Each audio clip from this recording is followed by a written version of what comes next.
Paz do Senhor, hoje é 3 de maio de 2020 e estamos aqui na quinta aula da Sala dos Jovens, que estamos estudando o livro de Josué. O título da lição de hoje é Confirmando o Concerto. Texto do dia: ao qual nossos pais não quiseram obedecer, antes o rejeitaram e em seu coração se tornaram ao Egito. Atos, capítulo 7, versículo 39. A síntese: Deus firmou um concerto conosco mediante a nossa fé em seu Filho Jesus Cristo. O texto bíblico onde extraímos esta maravilhosa lição é em Josué, no capítulo 5, do versículo 2 ao 12, que já fica a dica para você fazer essa leitura, que é uma leitura muito especial. Os objetivos desta lição, em primeiro lugar, é explicar o significado da circuncisão para os hebreus. Em segundo lugar, expor os episódios fundamentais que aconteceram no arraial, ali quando eles chegaram em Gilgal.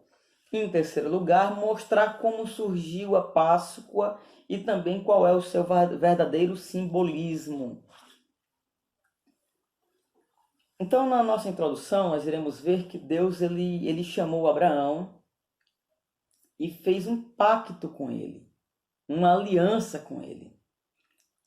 Esta aliança ia representar para Abraão a fidelidade dele para com Deus, Criador do céu e da terra. Seria uma aliança onde toda a sua descendência iria ter uma marca, ia ter um símbolo, dos quais nós iremos falar aqui nesta lição. O primeiro ponto dessa lição é circuncisão, um pacto de Deus com os hebreus. O primeiro tópico do primeiro ponto é a aliança do pacto abraâmico. Então, o que é a circuncisão? A circuncisão ela é uma pequena cirurgia realizada na genitália masculina, onde parte da carne é removida. Na realidade, a circuncisão, alguns historiadores vão dizer que já era praticada no Egito. Alguns chegam a comentar que na Babilônia também. Mas aqui nós vemos Deus se revela a Abraão no capítulo 17 de Gênesis como Deus Todo-Poderoso. Quando o Senhor Deus se apresenta para Abraão, a Bíblia vai dizer que ele se prostra, ele começa a adorar a Deus. E o Senhor muda o seu nome de Abrão para Abraão, que é Gênesis no capítulo 5, versículo 7. E não mais serás chamado Abrão, mas Abraão, pai de uma grande multidão será o teu nome, porque pai de multidão de nações te constituí. Então a gente vai ver aqui no capítulo 17 o Senhor confirmando o concerto, reafirmando aquela promessa que havia feito logo quando ele o chamou para segui-lo, em Gênesis no capítulo 12. Se você perceber, aqui já terá se passado pelo menos 24 anos, onde o Senhor vem confirmar aquele concerto na vida de Abraão. Versículo 10 do capítulo 17 de Gênesis vai dizer: este é o meu pacto, que guardareis entre mim e vós, e a tua descendência depois de ti. Todo varão será circuncidado.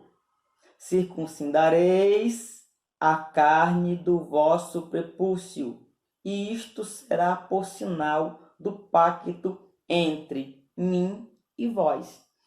Então este é um sinal que, quando o menino nascia, ele era levado e no 8º dia ele era circuncidado. Então, no 8º dia, a carne do prepúcio do menino, ela era retirada. Alguns séculos passam e quando nós chegamos em Deuteronômio, no capítulo 10, o Senhor, aqui na segunda lei, na realidade, na repetição da lei, Deus, ele vai falar qual é o verdadeiro sentido desta circuncisão. Deuteronômio, capítulo 10, versículo 16. Porque muitos judeus acabavam se orgulhando daquele sinal. Aí Deus começa a usar a Moisés, aqui em Deuteronômio, no capítulo 10, versículo 16, dizendo: circuncidai, portanto, o prepúcio do vosso coração e não endureçais mais a vossa cerviz. Na realidade, este sinal, este símbolo, esta marca que cada judeu carregava na sua pele, no seu corpo, era um símbolo daquilo que Deus queria verdadeiramente no seu coração, nos seus pensamentos, nas suas intenções, nos seus desejos, nas suas vontades. Aqui em Jeremias, no capítulo 4, corroborando com este pensamento, Deus ele se revela para Jeremias de uma maneira muito especial. Jeremias capítulo 4, versículo 4. Circuncidai-vos ao Senhor e tirai os prepúcios do vosso coração. Então, olha que coisa interessante. O que era a circuncisão? A remoção da carne. Paulo ele tem um entendimento glorioso em relação a esta circuncisão. Aqui em Romanos, no capítulo 2, a partir do versículo 25. Porque a circuncisão, na verdade, é proveitosa, se guardardes a lei. Mas se tu és transgressor da lei, a tua circuncisão se torna em incircuncisão.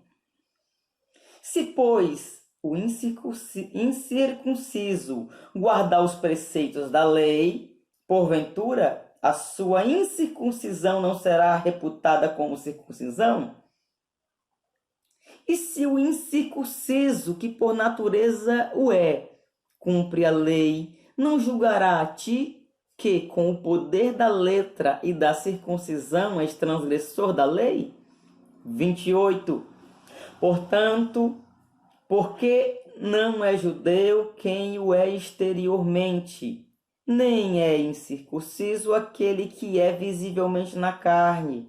Assim, judeu é aquele que o é interiormente, e circuncisão é a do coração no espírito, e não na letra, cujo louvor não provém dos homens, mas de Deus.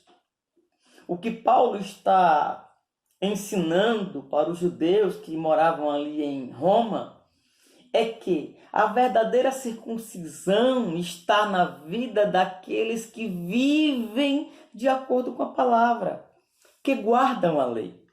Aí ele vai mais além. Ele vai dizer que a circuncisão é Cristo. Romanos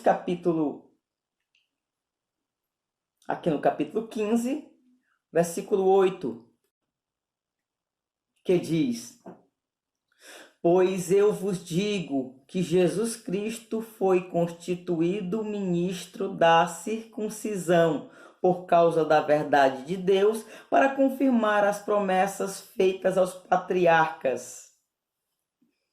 Aleluia! Então Cristo, ele foi constituído como ministro da circuncisão.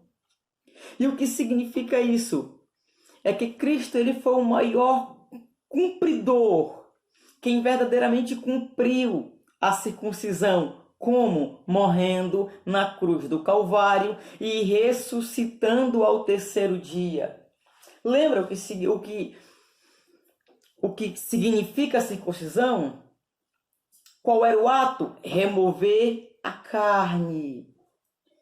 Então, só com a morte de Cristo na cruz do Calvário, verdadeiramente a carne pode ser removida. E o que significa carne? O que Paulo disse aos Gálatas?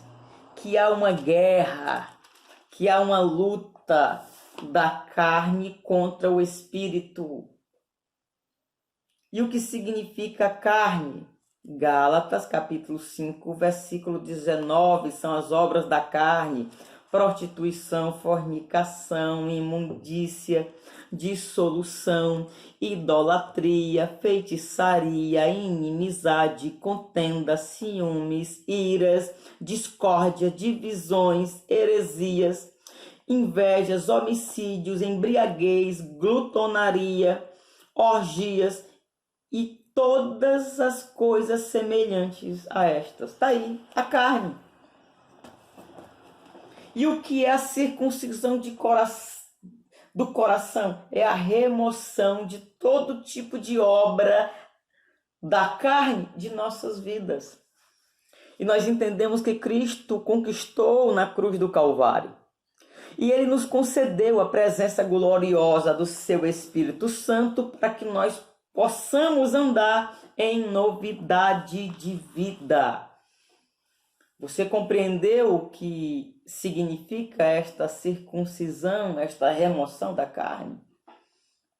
É algo muito importante para a nossa saúde espiritual.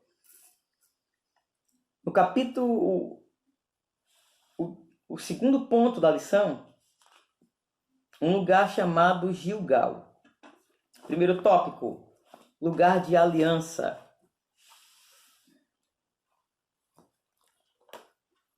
Versículos 8 e 9. Josué, capítulo 5, versículos 8 e 9, para nós entendermos. E aconteceu que, quando toda a nação foi circuncidada, cada um deles permaneceu no seu lugar. Na circuncisão, quando a cirurgia era feita, ela gerava muita dor, pelo menos durante 3 dias. Então, aquele rapaz, aquele homem, aquele ancião, ele precisava ir para a sua tenda, permanecer na sua tenda, até que fosse sarado. Como, na realidade, como era feita a cirurgia? Qual era o instrumento? No caso aqui, Deus mandou que Josué fizesse facas de pedras, pederneiras, porque eram os instrumentos cortantes da época. Então, a gente vê que era algo que realmente era muito dolorido. Sem falar que vergonhoso um homem ter que mostrar a sua genitália e ter o seu órgão ali, aquela carne removida, era derramado muito sangue, gerava muita dor, muito constrangimento. Essa pedra, hoje, o que representa essa pedra para nossas vidas? Representa a disciplina, representa a sã doutrina, representa a palavra que vem para cortar, vem para remover aquilo que não está de acordo com a vontade do Senhor. E onde é que ele foi sarado? No seu acampamento, dentro da sua tenda. Versículo 9. E disse o Senhor Jeová a Josué: hoje afastei de vós o opróbrio do Egito. Disso procede o nome Gilgal, uma roda, um círculo, que se deu a esse lugar até o dia de hoje. Então, o que aconteceu em Gilgal?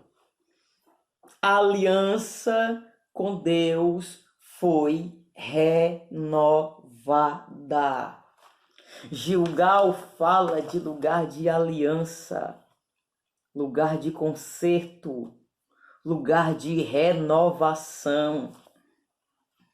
Mas não foi fácil para os nossos irmãos no tempo de Josué, e nunca é fácil. Mas nós sabemos que a renovação do concerto, da aliança, ela traz muitos benefícios para a igreja, para a família, para o ministério em si. É algo glorioso. Meus amados irmãos, essa lição veio para nos conscientizar que nós precisamos renovar a nossa aliança constantemente com o Deus de Israel.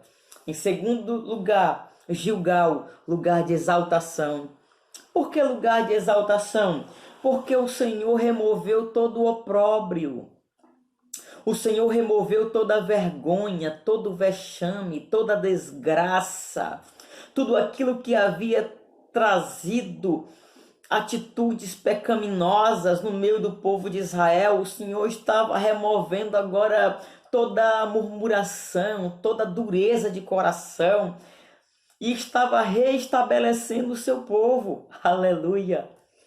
E isso é muito maravilhoso, isso é glorioso para nossas vidas, porque o lugar da renovação também é o lugar da exaltação de Deus na vida do seu povo. Em terceiro lugar, Gilgal era um lugar de prosperidade. Se nós analisarmos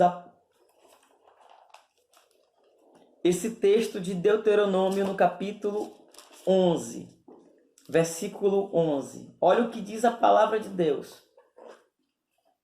Mas a terra que herdarei é uma terra de montanhas e vales, que absolve a água da chuva dos céus. É uma terra da qual o Senhor Jeová, vosso Deus, cuida, e para o qual os olhos do Senhor vosso Deus estão perpetuamente voltados, desde o princípio do ano até o seu fim. O versículo 13. E acontecerá que, se cumprirdes cuidadosamente os meus mandamentos que hoje vos ordeno, de amar ao Senhor Jeová, vosso Deus, e de servi-lo de todo o vosso coração e de toda a vossa alma. O que Deus vai fazer? Versículo 14.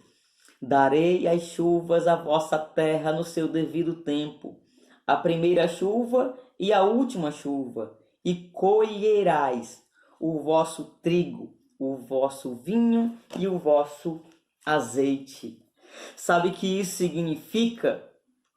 Neste lugar de prosperidade, neste lugar de bênção, é que a terra absorve a água que vem do céu. E o que se colhe? Colhe trigo. Trigo fala de alimento para o corpo. Colhe-se vinho. Vinho fala de alegria. É um tipo de alimento para nossa alma. E colhe-se também azeite. As azeitonas. Aleluia! Isso fala de alimento para o nosso espírito. Em outras palavras, o que Deus está dizendo que esta terra, Gilgal, dos quais eles era uma das primeiras terras que eles estavam tomando posse, Deus estava dizendo: vou abençoar a vida de vocês. Vai ter alimento para o corpo, vai ter alimento para a alma e vai ter alimento para o espírito. Isso fala do Senhor nos abençoar em toda a nossa constituição, em todo o nosso ser. Que palavra maravilhosa, meus amados irmãos. São muitas as lutas, as adversidades, mas o nosso Deus é um Deus de promessas. Aqui no capítulo 3, a celebração da Páscoa. O primeiro tópico, a primeira Páscoa. O segundo tópico, Páscoa, um memorial judaico perpétuo. E o terceiro tópico, Páscoa, um símbolo poderoso. Nós sabemos que a Páscoa ela foi estabelecida por Deus, ali no livro do Gênesis, no capítulo 12, onde o Senhor estava libertando o seu povo do Egito. Ele já havia enviado 9 pragas sobre o Egito, e que agora ele orienta Moisés para que no dia 10, cada pai de família tomasse para si um cordeiro, e que o sangue deste cordeiro teria que ser passado nos umbrais das portas. Só que havia algumas orientações. Vamos ler para nós entendermos melhor. Gênesis 12:3. Falai a toda a congregação de Israel. No 10º dia deste mês, cada um tomará para si um cordeiro. Um cordeiro, cada um tomará um cordeiro para si. Meu irmão, o cordeiro é pessoal. Você precisa ter o cordeiro de Deus na tua vida. Eu vou fazer um paralelo aqui entre a instituição da Páscoa e a nossa vida hoje. Um cordeiro para cada casa paterna, para cada família. É preciso que haja um cordeiro em cada lar, em cada família. 4. Mas se a família for pequena para comer um cordeiro, repartirá um só com a família vizinha de sua casa. Ei, o cordeiro é enorme. Aleluia. O cordeiro, a grandeza do cordeiro, ela é extraordinária. O que esse versículo está dizendo? Compartilha o cordeiro. Reparte o cordeiro. Não queira o cordeiro só para você. Versículo 5. O cordeiro ou cabrito será sem defeito, macho de 1 ano, e tomareis das ovelhas ou das cabras. Então tá aí. Algumas lições maravilhosas para nossas vidas. E o que fazer com o sangue do cordeiro? Versículo 7. E tomarão o sangue do cordeiro e o porão sobre os umbrais e sobre as vergas das portas das casas em que comerem. Deixa eu te extrair uma lição espiritual. O que é a porta? A porta é o lugar de acesso. Então era preciso passar nas 2 laterais, como também na verga da porta. Nas 2 laterais, como na verga da porta. Lugares de acesso. O que isso significa para nossas vidas hoje? Quais são os lugares de acesso? Aquilo que entra por intermédio de quê?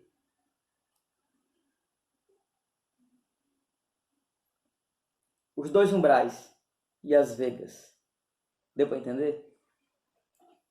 É preciso ter sangue nos nossos ouvidos para proteger tudo aquilo que a gente escuta. Não vou pregar. Você é um jovem inteligente, você é uma moça inteligente.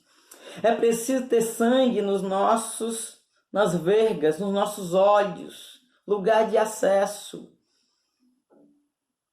Porque muita coisa quer contaminar a nossa vida por intermédio daquilo que entra pelo nosso olhar e pelo o nosso ouvir. Versículo 8. Comerão a carne naquela noite assada. A carne não podia ser crua. Porque geralmente carne crua cheira mal, fede, é uma atitude de pena, de comiseração. Tem que assar. Por que assar? Porque quando você está cozinhando alguma coisa, raramente o cheiro sobe. Principalmente. Agora, quando assa, porque aqui representa o futuro holocausto. Quando a carne estava assando, o cheiro subia.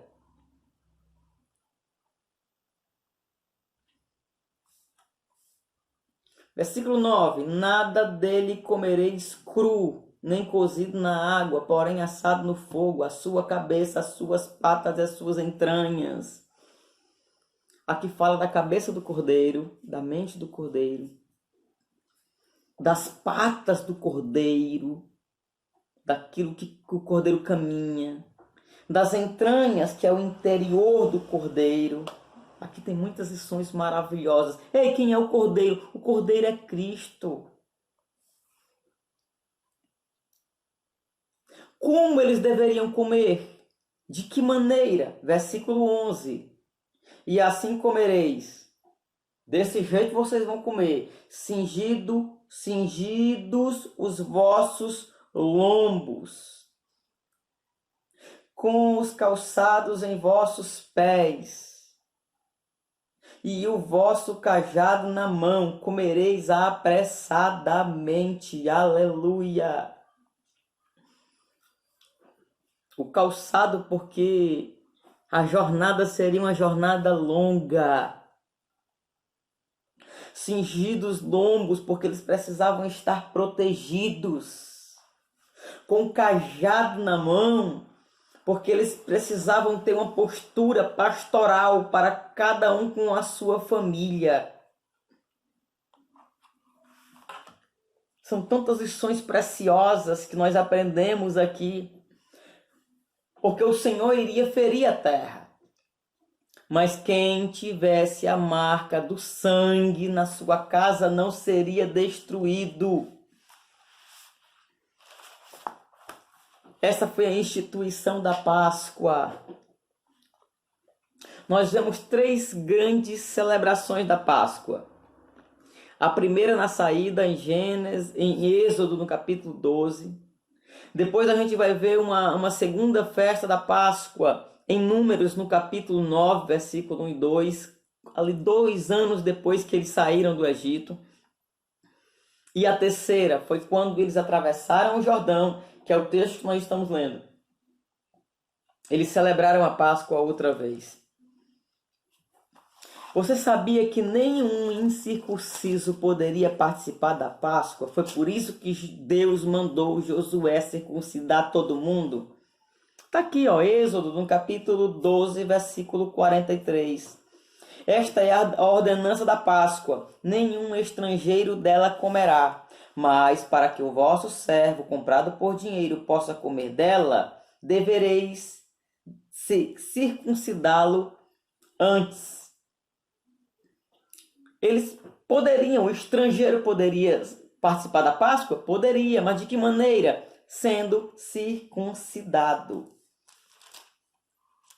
Aqui tem muitas lições maravilhosas acerca da Páscoa. Então, a própria palavra de Deus vai dizer, aqui como símbolo poderoso, a própria palavra de Deus vai dizer que na noite que foi traído, ele tomou o pão e, tendo dado graças, o partiu e disse: Este é o meu corpo que é entregue por vós. Este é o meu sangue que é derramado para a remissão dos vossos pecados. A Páscoa, porque quais eram o que era utilizado na Páscoa quando o povo de Israel saiu do Egito? Eles estavam sendo libertos das mãos de Faraó em direção à terra que mana leite e mel. Tinha cordeiro, tinha também ervas amargas, não é isso que o texto está dizendo? E tinha pão asmo, pão sem fermento. Aqui no capítulo 12, versículo 8. a carne assada no fogo, com pães sem levedura, sem fermento, e com ervas amargas. Essas ervas que representavam todo o sofrimento do povo de Deus ali no Egito. E o pão sem fermento, que o fermento ele faz a massa inchar. Fala muito de rebelião, sem orgulho, sem soberba. Então estes eram os 3 principais ingredientes da Páscoa. Então o Senhor, depois de cear, ele tomou o pão e, tendo dado graças, o partiu e disse: isto é o meu corpo, que é entregue por vossas vidas. Então a Páscoa, aquele cordeiro, ele aponta para Cristo. O próprio Paulo vai dizer aqui em 1 Coríntios, no capítulo 5, versículo 7, porque Cristo, nossa Páscoa, já foi sacrificado por nós. Aleluia! Então Cristo, ele é a nossa Páscoa. Cristo, ele é o nosso cordeiro. Ele entregou a sua vida no meu e no teu lugar. É a morte substitutiva. Ele nos substituiu. É o sacrifício expiatório, porque ele expiou, ele nos purificou com o seu sangue. Meus amados irmãos, que nós possamos celebrarmos a verdadeira Páscoa. Não é com coelho, não é com chocolate, mas é com o Cordeiro de Deus e com o seu sangue vertido na cruz do Calvário. Sabe onde é que está esse sangue, o sangue do Cordeiro de Deus? Está no propiciatório celestial. Como diz em Hebreus, ele depositou o seu sangue para conquistar o que para mim e para você? Toda a doutrina da soteriologia. Conquistar para mim e para você a fé, santificação, justificação, redenção. Que mais? Adoção. São muitas coisas gloriosas que o sangue do Cordeiro conquistou para nós. E por fim, que é o último estágio da salvação, é a glorificação. E o que é a glorificação? É o nosso corpo mortal se revestir do que é celestial. É o nosso corpo corruptível se revestir daquilo que é incorruptível. Então, essa lição é uma lição muito maravilhosa para as nossas vidas. Conclusão: os hebreus precisavam fazer sua parte no concerto com Deus. Infelizmente, contudo, na maior parte do tempo, andaram de maneira desobediente, razão pela qual não puderam celebrar a Páscoa por 39 anos. Após a saída do Egito, porém, com a confirmação, pela fé, da aliança abraâmica, com a circuncisão, o opróbrio do Egito foi removido e a Páscoa foi celebrada novamente. Israel estava apto para tomar posse das promessas divinas. Aleluia! Permita ser circuncidado pelo Espírito Santo. Cristo já conquistou isso na cruz do Calvário para a tua vida. E desfrute de todas as bênçãos espirituais que o Senhor tem preparado para você e para a tua família. Ei, não se esqueça que o segredo do sucesso é a intimidade com Deus.